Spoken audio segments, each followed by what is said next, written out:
Study with Neha में आप लोगों का स्वागत है। आज से मैं इंग्लिश ग्रामर का बेसिक शुरू करने जा रही हूँ।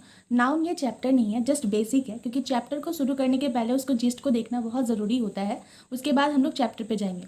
मेरा मोटिव ये है कि आप लोग एक सेंटेंस में हर एक पार्ट ऑफ स्पीच को पहचान पाए, इसीलिए ये एकदम बेसिक बिगिनिंग है। सबको लगेगा कि ये बहुत ही ईजी है, बट ये बिल्कुल ही बेसिक है, ताकि आप लोग आगे जाके फर्दर मेरे वीडियोज़ को अच्छे से कैच कर पाए। तो चलिए शुरू करते हैं।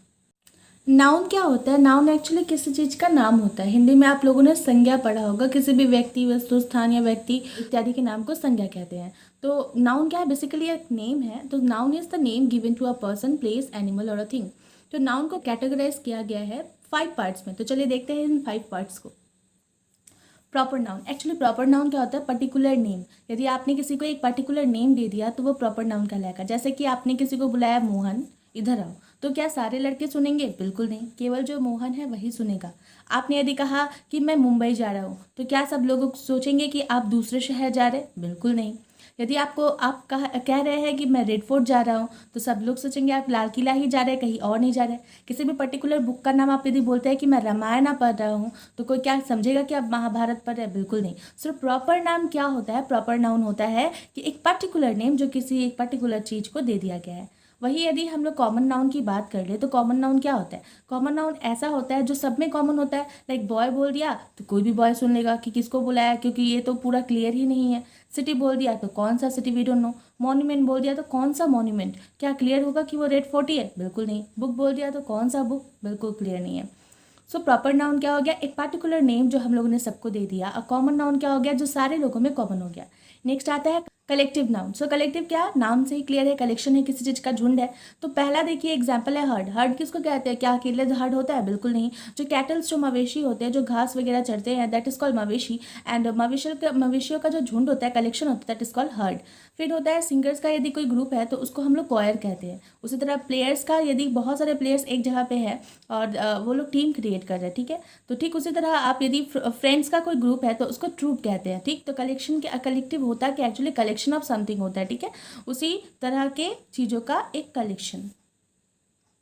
नेक्स्ट है मटेरियल नाउन। कोई भी चीज़, किसी भी चीज़ का जो बेसिक एलिमेंट्स होता है, दैट इज मटेरियल। जैसे कि हम लोग बोल दिया कि एक मेरे पास गोल्ड रिंग है, तो एक्चुअली बना किसका है? गोल्ड का बना हुआ है। तो जिस भी मैटर से वो बना हुआ है, that are materials known. Like milk एक मैटर है, जैसे कि स्वीट्स बनते हैं। ग्लास, जैसे कि बहुत सारे पॉट्स एंड ऑल बनते हैं। वुड, लकड़ी से बहुत सारी चीज़ें बनती है। ठीक है, तो ये सारे मटेरियल नाउन है। नेक्स्ट नाउन है आपका एब्स्ट्रैक्ट नाउन। एब्स्ट्रैक्ट नाउन क्या होती है? कोई भी चीज़, ठीक है, जिसे हम लोग देख, सुन और टच नहीं कर सकते, बस आप इसे महसूस कर सकते हैं। जैसे कि आप कोई दुखी है, ठीक है, तो आप क्या इसको काउंट कर सकते हैं? बोल सकते हैं एक दुख दे दो, 2 दुख दे दो, या फिर दुख दिखाई देता है, ऑब्वियसली ये फील किया जाता है। ठीक है, लव भी फील किया जाता है। कोई नहीं बोल सकता कि मुझे 1 लव दे दो या फिर 2 लव दे दो। सो एब्स्ट्रैक्ट नाउन जनरली होता क्या है? ऐसे नाउन्स जिन्हें ना हम लोग छू सकते हैं, ना ही देख सकते हैं, जस्ट हम लोग इसको फील कर सकते हैं। यदि किसी के अंदर आप जॉय देखते हो, उसको खुश देखते हो, तो क्या आप बोलेंगे कि आप नहीं, तुम्हारे अंदर मुझे 2 खुशी नज़र आ रही है, 2 जॉय नज़र आ रहा है? ऐसा होता है कि नहीं? तो एब्स्ट्रैक्ट नाउन क्या होता है? जिसका केवल फील किया जा सकता है। ठीक, अब इसी डिस्कशन को थोड़ा सा आगे बढ़ाते हैं। आप लोगों ने सुना होगा काउंटेबल नाउन और अनकाउंटेबल नाउन, ठीक है। सो काउंटेबल का मतलब क्या होता है? बेसिकली जिसे गिना जा सके। और अनकाउंटेबल का मतलब क्या होता है? बेसिकली जिसे नहीं गिना जा सके। यदि आप नाउन के इन 5 पार्ट्स को देखें तो आप लोग थोड़ा खुद सोचिए कि कौन सा काउंटेबल हो सकता है और कौन सा अनकाउंटेबल हो सकता है। क्या मोहन 1 2 3 4 5 इस तरह से बोला जा सकता है? 1 मोहन, 2 मोहन, 3 मोहन नहीं कहा जा सकता ना। सो जो भी प्रॉपर नाउन होता है, 1 मुंबई, 2 मुंबई, 3 मुंबई, ऐसा होता है क्या? नहीं होता है। सो यानी कि जो भी प्रॉपर नेम होता है वो अनकाउंटेबल होता है। प्रॉपर नेम हमेशा अनकाउंटेबल होता है। यदि कॉमन नेम की बात करें तो 1 बॉय, 2 बॉय, 3 बॉय, इजीली हम लोग बोल सकते हैं 1 city, 2 city, 3 city, 4 city, we can say. So common noun क्या होता है? हमेशा काउंटेबल होता है। कलेक्टिव नाउन में जैसे कि हम लोग बोल सकते हैं ना कि इस बार आईपीएल में 8 टीम्स खेलेगी या फिर 5 टीम्स खेलेगी, ठीक है, वहाँ पे 4 क्वार्ट्स है, ठीक है, मैं यानी कि 4 सिंगर्स का ग्रुप है, ठीक ठीक है। तो यानी कि ये क्या हो रहा है, कलेक्टिव नाउन को हम लोग प्लूरल बना सक रहे हैं, यानी कि एस लगा सक रहे हैं। सो हर्ट्स में रिप्रेजेंट कर दे रहे हैं, टीम्स में रिप्रेजेंट कर देते हैं। तो बेसिकली जिनका हम लोग प्लूरल बना सकते हैं वो सारे कलेक्टिव नाउन्स होते हैं, ठीक है। उनकी यदि बात करें तो बहुत सारे लोगों को लगेगा कि ये काउंटेबल है, पर क्या वॉल्यूम और नंबर में बहुत ज़्यादा ही डिफरेंस होता है। यदि 3 किलो हम लोग सोना बोल रहे हैं या फिर 3 ग्राम्स ऑफ सोना बोल रहे हैं, तो इसका मतलब ये नहीं हुआ कि हम लोग सोने को काउंट कर रहे हैं, ओके, उसका वॉल्यूम हम लोग ले रहे हैं। सो मटेरियल नाउन्स पे जितने भी कुछ आते हैं सारे अनकाउंटेबल्स हो जाते हैं, क्योंकि उनको पर्टिकुलरली सिंगल सिंगल हम लोग काउंट नहीं कर सकते, उनका वॉल्यूम मेजर करते हैं हम लोग। नेक्स्ट है एब्स्ट्रैक्ट नाउन। क्या एब्स्ट्रैक्ट नाउन का हम लोग बोलते हैं 1 दुख, 2 दुख, 3 दुख, 1 लव, 2 लव, 3 लव? बिल्कुल नहीं बोल सकते। ये तो एक फीलिंग्स है, इमोशंस है। सो एब्स्ट्रैक्ट नाउन भी अनकाउंटेबल कैटेगरी में आता है। यदि आप लोगों के पास एक शब्द दिया जाए चेयर और पूछा जाए कि वो काउंटेबल है कि अनकाउंटेबल है, तो आप लोग सोचेंगे चेयर को तो हम लोग काउंट कर सकते हैं, तो वो किस में आएगा, काउंटेबल में आएगा कि अनकाउंटेबल में? तो ऑब्वियसली यदि वो काउंट किया जा सकता है तो वो काउंटेबल नाउन में होगा। अच्छा, आप लोग सोचेंगे कि ये किस में आएगा, तो काउंटेबल नाउन यहाँ पे 2 में आ रहा है, एक तो कॉमन नाउन में आ रहा है और दूसरा कलेक्टिव नाउन में आ रहा है। तो आप लोग देखेंगे कि क्या चेयर किसी ग्रुप का नाम है, तो ऑब्वियसली नहीं है। तो चेयर किस में हो जाएगा, चेयर हो जाएगा कॉमन काउंटेबल नाउन में। यदि एक क्वेश्चन सबके अंदर होगा कि ये जो स्टार वर्ड होता है, स्टार काउंटेबल है कि अनकाउंटेबल है, तो ऑब्वियसली स्टार को हम लोग एस लगा के रिप्रेजेंट करते हैं, स्टार्स। लेकिन फिर भी डाउट रहता है सबके अंदर कि ये काउंटेबल में आएगा कि अनकाउंटेबल में आएगा। तो स्टार काउंटेबल है, जस्ट इसके नंबर इतने ज़्यादा है, दैट मीन्स इनफाइनाइट होने के कारण हम लोग इसको पर्टिकुलरली डेफिनेट नंबर तक काउंट नहीं कर सकते। बट स्टार एक काउंटेबल नाउन है, क्योंकि आप लोगों ने सप्तऋषि स्टार का नाम सुना होगा। तो ऑब्वियसली ये 7 तारों का समूह है, ग्रुप ऑफ 7 स्टार्स, तो हम लोग तो उसको काउंट कर पा रहे ना। सो इसीलिए स्टार क्या हो जाएगा, एक काउंटेबल नाउन हो जाएगा। अच्छा, तो ये किस में हो जाएगा, तो स्टार कॉमन में हो जाएगा, स्टार। आप लोगों का ये क्वेश्चन हो सकता है कि हम लोगों ने तो लव्स भी लिखा हुआ देखा है, इसका मतलब इसका प्लूरल बना रहे, तो नहीं, वो प्लूरल नहीं है। वो हम लोग जब ये वर्ब की फॉर्म में यूज़ होता है, लव क्या है, एक एक्शन है, प्यार करना। सो ये वर्ब की फॉर्म में यूज़ होता है। सो इसमें यदि एस लगता है तो इसका मतलब ये हुआ कि वह थर्ड पर्सन सिंगुलर नंबर के साथ लग रहा है, that means he, she, it या फिर कोई सिंगुलर नेम के साथ वो लग रहा है, तभी वहाँ पर एस हुआ है। ये काउंटेबल नहीं है, love is an abstract noun. इसके बारे में और अच्छे से हम लोग नाउन चैप्टर में पढ़ेंगे। अभी के लिए जस्ट हम लोग एक जिस्ट को तैयार कर रहे हैं। अब नाउन के वर्क को हम लोग देखेंगे। जैसा कि हम लोग को पता है कि हर पार्ट ऑफ स्पीच का अपना अपना एक अलग अलग फंक्शन होता है, तो चलिए देखते हैं नाउन के फंक्शंस को। यदि हम लोग वर्ब की बात करें तो मोस्ट ऑफ सारे लोगों को ही क्लियर होता है कि वर्ब क्या करता है, किसी भी एक्शन को रिप्रेजेंट करता है।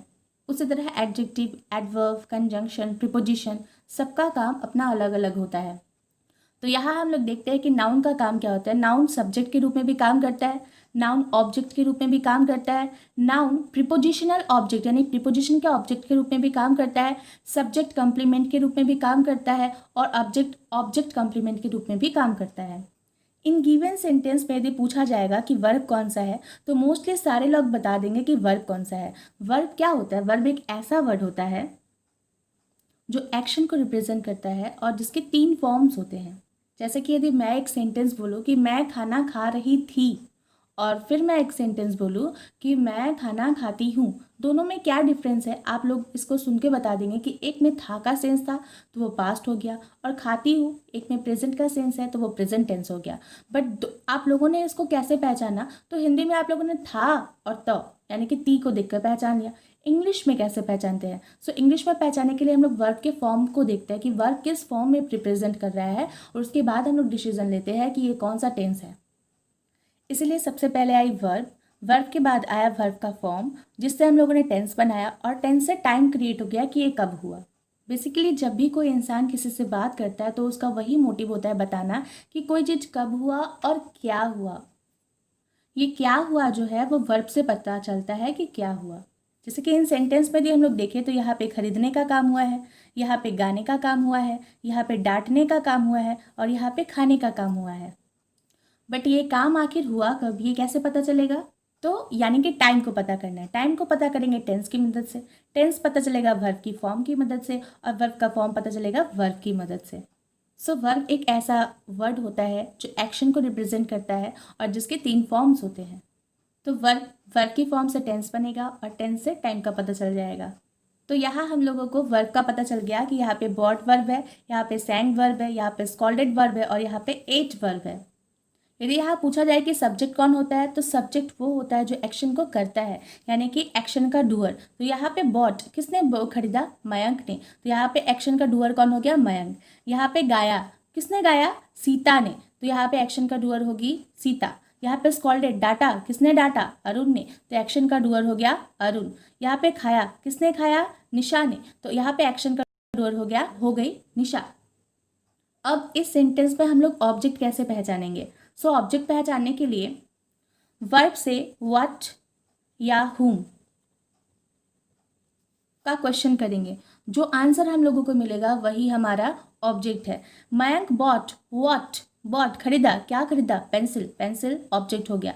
सीता सैंग क्या, व्हाट क्या गाना गाई, तो सॉन्ग गाई, तो सॉन्ग हो गया ऑब्जेक्ट। अरुण स्कॉल्डेड, ठीक है, व्हाट तो नहीं पता चला, लेकिन हुम किसको डांटा, धीरज को, तो धीरज यहाँ पे ऑब्जेक्ट के रूप में काम कर रहा है। निशा एट व्हाट, बर्गर, तो बर्गर क्या हो गया, ऑब्जेक्ट हो गया। यदि आप लोगों को फर्स्ट सेंटेंस में पूछा जाए कि मयंक का पार्ट ऑफ स्पीच क्या है, तो ये मयंक का पार्ट ऑफ स्पीच है नाउन। नाउन में कौन सा नाउन, प्रॉपर नाउन, क्योंकि पर्टिकुलर पर्सन का नाम है। आप लोगों का क्वेश्चन हो सकता है कि मयंक तो अभी सब्जेक्ट का काम कर रहा था, अभी पार्ट ऑफ स्पीच में नाउन हो गया, तो जिस तरह से क्वेश्चन किया जाएगा आंसर आप लोगों का उसी तरह से आएगा, ठीक है। जैसे कि वर्ब का सब्जेक्ट का काम मयंक कर रहा है, बट मयंक को पार्ट ऑफ स्पीच में तो क्या होता है, नाउन या प्रोनाउन ही ना होता है, या फिर एडजेक्टिव, एडवर्ब, कंजंक्शन ये होता है। सो पार्ट ऑफ स्पीच यदि इसका देखेंगे तो नाउन है, लेकिन वर्ब का वो सब्जेक्ट के रूप में काम कर रहा है। उसी तरह से यदि पेंसिल, पेंसिल का पार्ट ऑफ स्पीच पूछा जाएगा तो क्या होगा, पार्ट ऑफ स्पीच नाउन होगा, ऑब्वियसली किस चीज़ का नाम है, बट क्या यह पर्टिकुलर नेम है, नहीं, कॉमन नेम है। तो पार्ट ऑफ स्पीच तो नाउन हो गया, नाउन में कौन सा, कॉमन नाउन हो गया।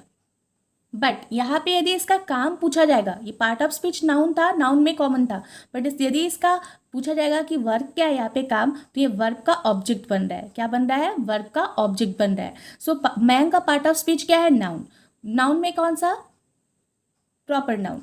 इसका काम क्या है, तो वर्ब का सब्जेक्ट बनना। पेंसिल क्या है, पार्ट ऑफ स्पीच नाउन है, नाउन में कौन सा नाउन, कॉमन नाउन है, इसका काम क्या है, वर्ब का ऑब्जेक्ट बनना। ठीक उसी तरह से सीता का पार्ट ऑफ स्पीच क्या है, नाउन, नाउन में कौन सा नाउन, प्रॉपर नाउन, इसका काम क्या है, वर्ब का सब्जेक्ट बनना। फिर यहाँ पे सॉन्ग क्या है, ऑब्वियसली ऑब्जेक्ट है, लेकिन यदि हम लोग इसका पार्ट ऑफ स्पीच पूछेंगे तो क्या है, नाउन है, नाम है, बट कौन सा नाउन है, कॉमन नाउन है, इसका काम क्या है, सो इसका काम होता है वर्ब का ऑब्जेक्ट बनना। फिर अरुण का पार्ट ऑफ स्पीच क्या है, पार्ट ऑफ स्पीच नाउन है, प्रॉपर नाउन है, ठीक है। अच्छा, इसका काम क्या है, इसका काम है वर्ब का सब्जेक्ट बनना। धीरज क्या है, यहाँ पे ऑब्जेक्ट का काम कर रहा है, पार्ट ऑफ स्पीच क्या है इसका, नाउन है, नाउन में कौन सा नाउन है, प्रॉपर नाउन है, लेकिन इसका काम क्या है, वर्ब का ऑब्जेक्ट बनना। निशा क्या है, निशा पार्ट ऑफ स्पीच में कौन सा है, पार्ट ऑफ स्पीच में वो नाउन है, पर्टिकुलर नेम है, प्रॉपर नाउन है, इसका काम क्या है, वर्ब का सब्जेक्ट बनना। बर्गर क्या है, ऑब्जेक्ट है, पार्ट ऑफ स्पीच क्या है इसका, नाउन है, नाउन में कौन सा नाउन है, कॉमन नाउन है, क्योंकि कौन सा टाइप का बर्गर है वो तो नहीं पता ना। सो नाउन में कौन सा टाइप है आपका, पार्ट ऑफ स्पीच में कॉमन नाउन है, इसका काम क्या है, वर्ब का ऑब्जेक्ट बनना। सो यहाँ पे हम लोगों ने नाउन के दो वर्ग को देखा, एक तो वह सब्जेक्ट बनने का काम किया, दूसरा ऑब्जेक्ट बनने का काम किया। इसके बाद नेक्स्ट वीडियो में हम लोग देखते हैं कि वो किस तरह से प्रीपोजिशनल ऑब्जेक्ट बनने का काम करता है। सो प्लीज़ स्टे ट्यून्ड, मिलते हैं नेक्स्ट वीडियो में।